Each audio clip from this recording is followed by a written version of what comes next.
இன்று நான் ஒரு பெரும் சங்கடத்தில் ஆழ்ந்தேன்.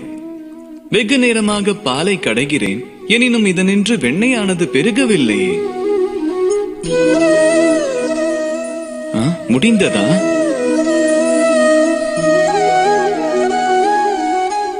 இந்த பால் திரிந்து போனதே, இனி என்ன செய்வது?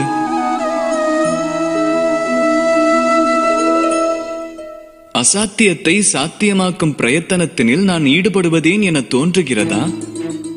இந்த பால் திரிந்து விட்டதால் இதனின்று வெண்ணெயை எடுக்க இயலாது.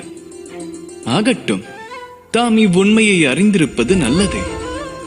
நம் சம்பந்தங்களும் இது போன்றதே என்ற உண்மையை அறிந்திருப்பதும் அவசியம். நமது சம்பந்தங்களில் துவர்ப்பு உருவானால் நாம் எத்தனை பிரயத்தனம் செய்தாலும் அதனால் பலன் கிட்டவே கிட்டாது. ஒருவேளை தமது சம்பந்தங்களில் இனிமை என்னும் சுவையான வெண்ணெய் வேண்டுமெனில் பால் போன்ற தமது தூய மனதினை திரியவிட வேண்டாம். ராதா ராதா.